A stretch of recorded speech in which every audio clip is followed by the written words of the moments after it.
Welcome to the StudioPTBO podcast. We are back, and we are back with another guest. This is super exciting, Neil. I feel like I haven't seen you in ages. And we have Talal. Hey, man. What's happening? You know, just out here in Peterborough. This came is to like the podcast. This is new for you. Yeah, no, yeah. What do you think of Peterborough? It's a lot nicer than London, in my That's opinion. Good. Yeah. Nice. Yeah, London's a little sketchy.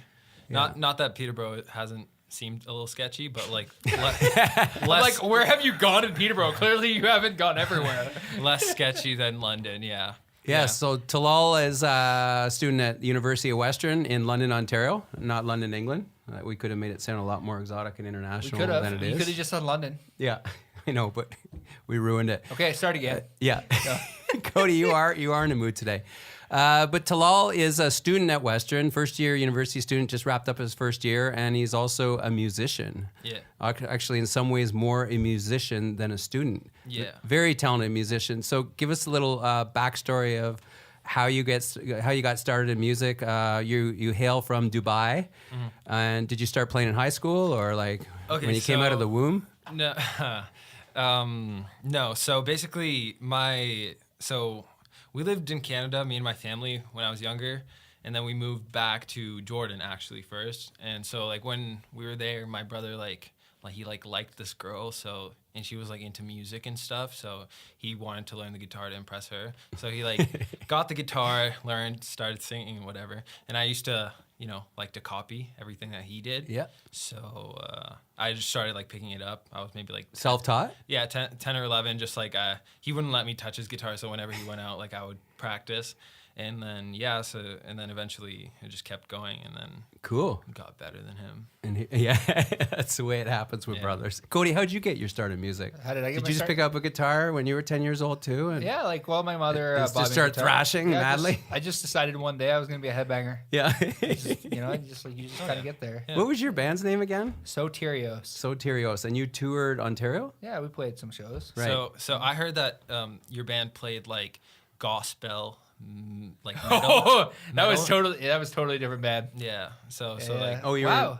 Yeah, well, I gave him a I was little in multiple backstory on bands. you last night. Yeah, a little backstory. The Raptors were getting smoked by Philly, so we had to. Yeah. So you've been in a few bands. So Yep. you're an inspiration to this. What advice would you give to this guy then? Advice. I don't even own a guitar anymore. Get out of it. Yeah, I got out of it. I jumped into camera work, and after I did that, I sold all my gear.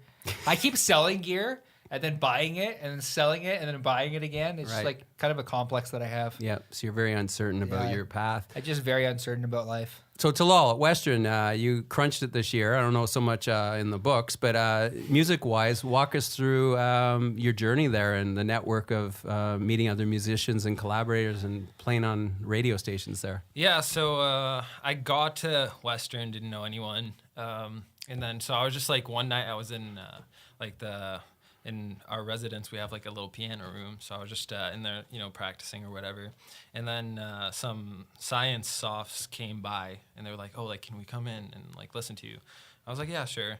So I sang them a song and they were like, oh, like you have potential, like you should like try out for this thing called like Western Voice and whatever. So that's like kind of when I like first started meeting people, and then I also did a lot of like open mics at like the Spoke. It's like Cool. Yeah, I've heard of that. The Yep, been there. UCC, like it's a local like little like restaurant Yeah. / pub or whatever.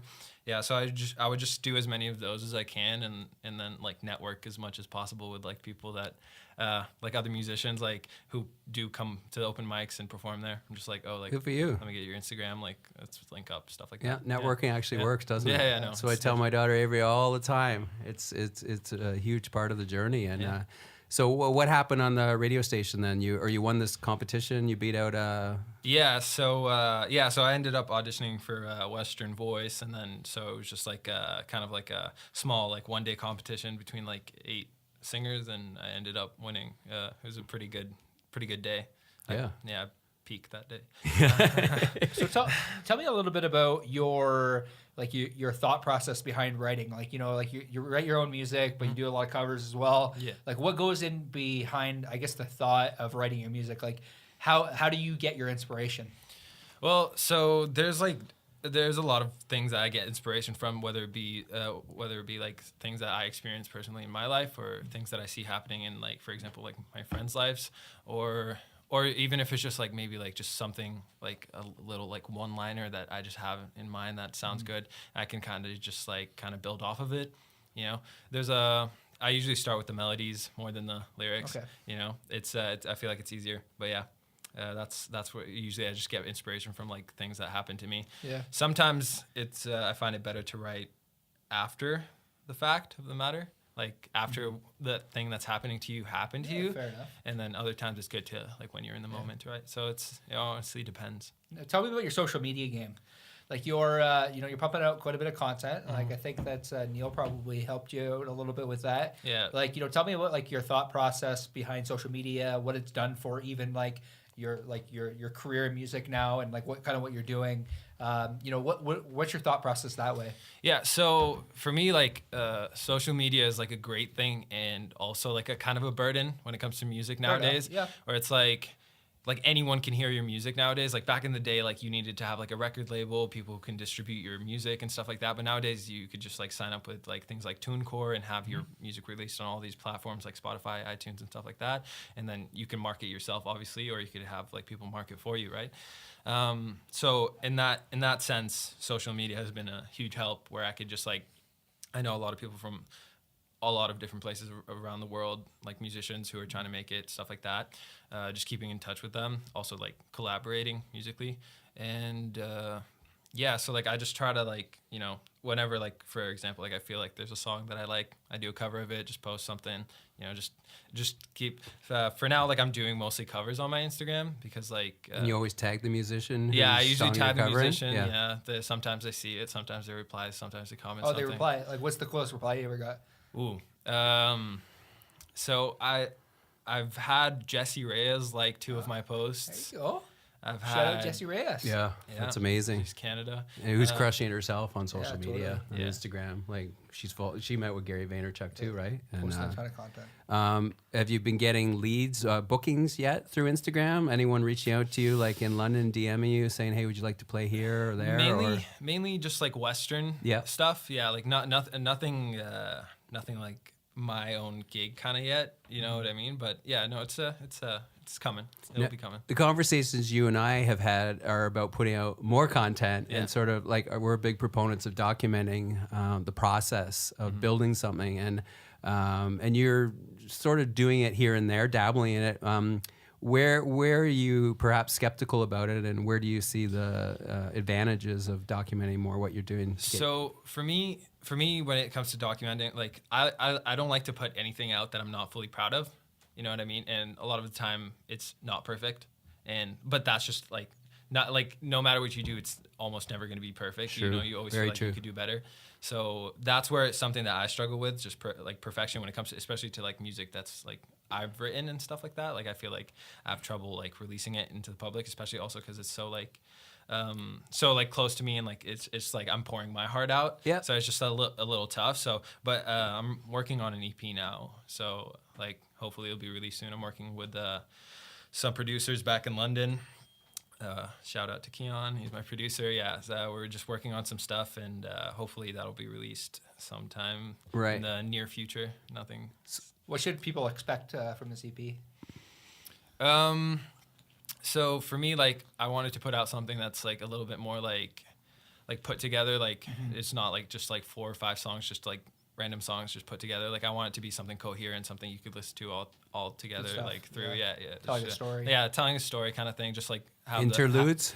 Interludes and all that. Yeah, have it flow really nicely. Yeah, It's interesting because in the modern era, they tell musicians just like put out a song, It's all about right? the single. But he's going old school. And totally, right? like, I think it's both. Like, you look at, like, I follow, like, macro brands, and I know you do too. If you look at what Logic has recently done, one of the first, like, artists out there who has released, like, kind of like a book, and they created a soundtrack based off that book. Right.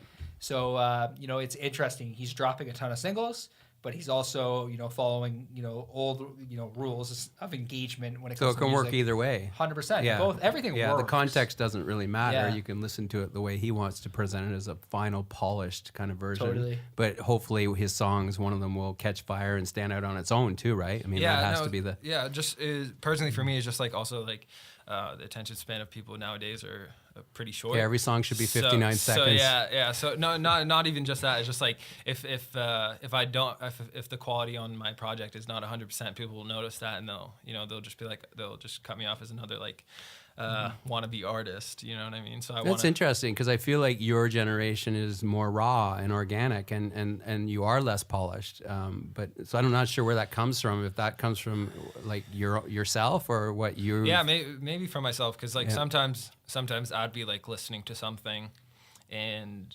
I can tell when it's incomplete. I feel like they could have just like put some more time and effort into it. It could have been a really nice project, right? It's things that have a lot of potential, but it's just not there yet. You know what I mean?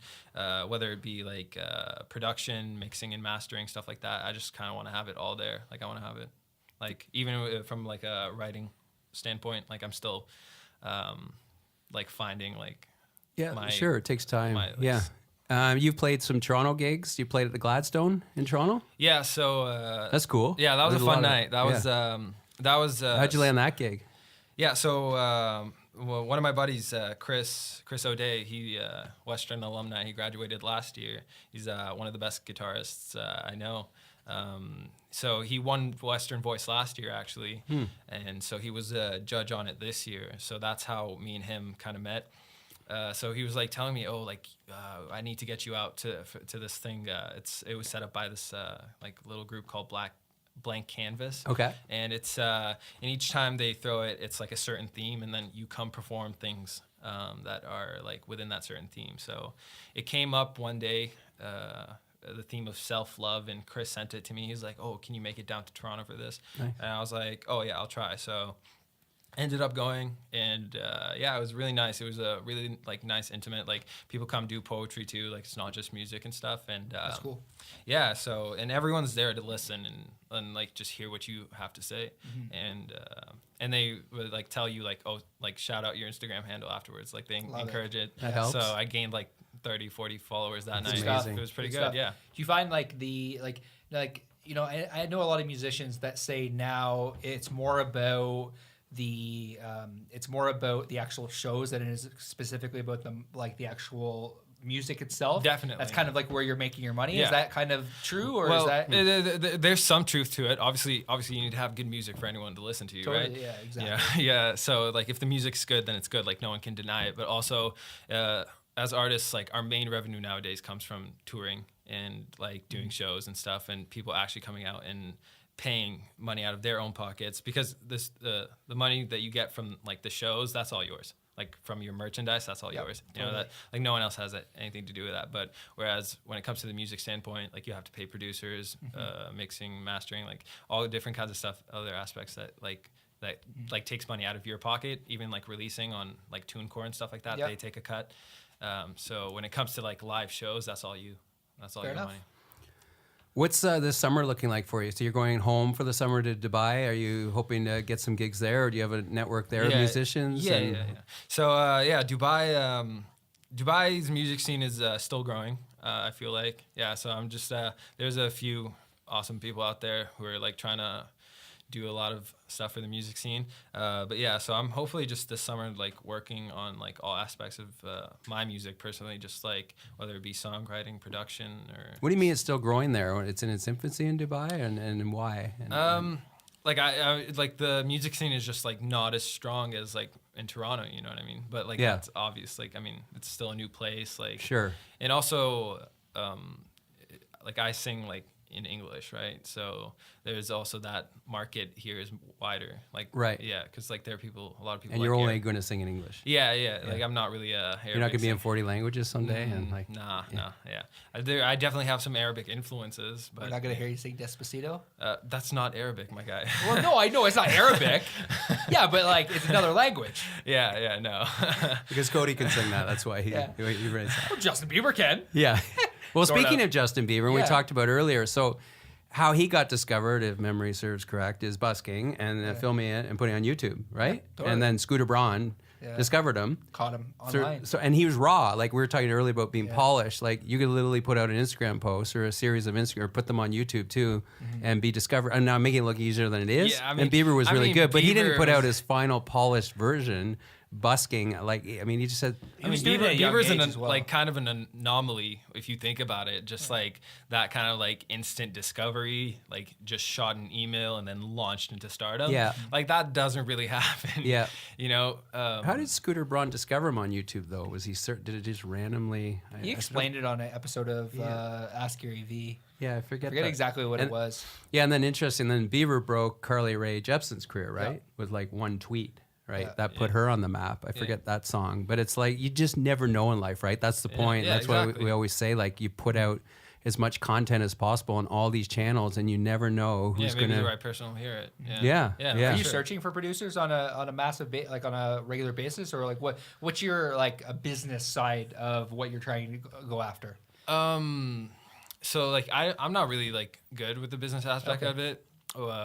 Should go to business school at Western. Yeah, which is like you need to be good within the business aspect of it to like actually like get anywhere. But I know like I know people who I can like like lean on from the business side. Yeah. So like for now I'm just focusing on the music. Yeah. Again, I'm not like really in a rush. You know what I mean? Good for you. I just kind of want to make my music and have people Yeah. listen to it. Yeah. Awesome. So next steps for you, you're just you're sort of playing the long game with this, but what is your goal? Where do you see yourself 2 or 3 years from now? Just play more gigs? Yeah, like it's like a lot of people say it's a marathon. It's not it's not a sprint. sprint, right? yeah. So you just kind of keep persevering, like making music, putting it out, pushing out content, and like eventually like my content will get better, and hopefully people will notice. And Yeah, the market is the market, right? And that The will market judge is the that. market Yeah. is the market. Like, what does hustle look like in your industry? Like, like for certain people in the business community, it's putting in more hours, or it's mastering your craft, or it's taking a specific course in order to fast track your business. It's essentially getting more sales. Like, what is it like? What does that hustle look like in the music culture? Because I look at somebody like if you follow Russ the rapper, he's all about like hustle. I'm all about dropping singles. I'm dropping singles pretty much all the time. I'm always in the studio. What does that look like, and how do you perceive that business sense, or how do you perceive even the hustle within music culture? Yeah, so Russ has been on the map as a producer for like the past, I don't know, maybe 10, 15 years. Yeah. And he didn't blow up until like as his own like artist Totally. until like a few years ago. You know what I mean? Like he was like always, again, marathon, not a sprint, right? He just kept at it, and because he also didn't have the help of like a record label. Like he wanted to do everything independently, and that's why he's so cocky as a person. Yeah. Because like he did like Fuck it, I'll do it myself. Yeah, exactly. Yeah, he just makes his own beats. He's got good lyrics, good flow, like great voice, and he just does it. You know what I mean? So like nowadays, honestly, like you can do it yourself. Like you don't need like a label or anything. It's just like So true. It's just putting in the time and effort. Is that what you're doing? Like, Yeah, like I'm at the moment I am an independent Yeah. artist. Yeah, just trying to make what you want to make, and hopefully like the quality and everything, like people notice it and people like to listen. Yeah. Yeah, and you're consuming obviously a lot of music, a lot of different genres. You're observing on social media. What do you think will enable you to eventually stand out and compete and beat the other thousands of musicians who are in the same boat as you across Canada, around the world, who want to eventually break out and get discovered? Yeah, no, exactly. So, I'm like 19 years old right now. So like I'm still like, I feel like I'm still finding my sound. I'm still finding like my place. you're 19? Yeah. God, Yeah. you look old for 19. Yeah, it's the Arab scruff. Yeah. You still have like so much time left. Yeah, no, that's what I'm Oh, saying. yeah. Like, yeah, so I'm still like, He's again, giving himself another year. Yeah, exactly. still- Another year. That's a long game when you're that Yeah. age. yeah, no, so I'm Good for still you. like trying to perfect my craft, and like I definitely have my own influences who I usually like try to like take things that I like from them and put it into my own music, but also like putting in my own like touch. So I'm still like I don't know how I would describe my sound yet, but it's like it's just me. Yeah, You know what I yeah, mean? it's you. Who are yeah. your influences? Like who are the people that you kind of look to as like your North Star? There's Daniel Caesar. He's Okay. Toronto. He grew up in Oshawa, moved to Toronto. He's doing great stuff. Frank Ocean, John Mayer. Who else? Bruno Major. He's like a jazz god.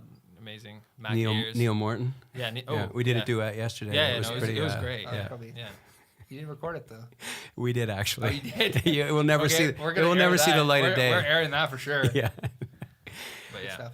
Yeah, no, for sure. Yeah, there's just like a lot of vocal layering stuff I like. Just like it's nice to listen to. It's really like spacey and Totally. yeah, it's cool. And you're gonna play a few songs for us at the end of this podcast. Yeah, original and then your own song too. Yeah, so one of my own, and I'll be doing cover by actually Daniel Caesar. We'll look forward to it. Yeah. So you'll check that out in a few seconds here. But again, thank you for tuning into the Studio PTBO podcast. Really appreciate you coming on the show today Thank you for and having me. just explaining kind of like your inspiration and everything. I don't know if you have anything to add, Neil. Just where can we find you then on social media? Yeah, so on Instagram at Talal Shariff, TALALSHARIFF. Yeah, and Someday just Talal. Yeah, honestly, So that username was taken. I would have You would have already grabbed all it. over Right? it. Smart. Yeah, my username is a little bit long. Someday you'll be able to buy it off the person who parked it, right? Yeah, no, I'll like call Instagram up, be like, yo, dude, it's me, who's it's this Talal. guy? Yeah. Love it. Yeah, no, It's great. yeah. Awesome. Thanks for coming on the show today. We look forward to listening to some originals and also you said Daniel Caesar? Daniel Caesar, yeah. Awesome. So if you want to, Rob, if you want to put kind of his handle at the bottom, that'd be awesome. Thank you Thanks, for Rob. tuning into the Studio PTBO podcast. If you can like this podcast, share it with a friend, share it with a music lover. It would be greatly appreciated. Leave subscribe on iTunes, on Spotify. Subscribe to wherever we are. Subscribe to us, subscribe to him. Yep, and make it happen. Thank you for tuning in. We'll see you soon. Thanks.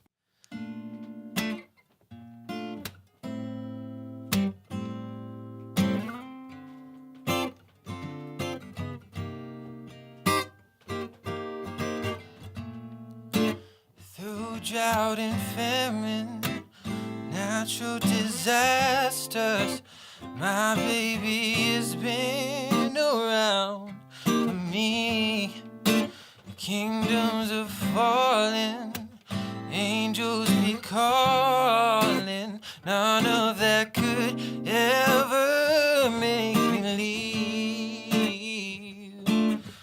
Every time I look into your eyes, I see it.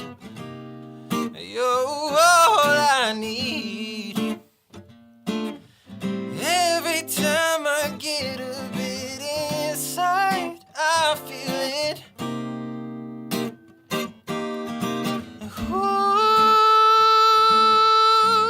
Who would have thought I'd get you? Oh yeah, baby. Who would have thought I'd get you?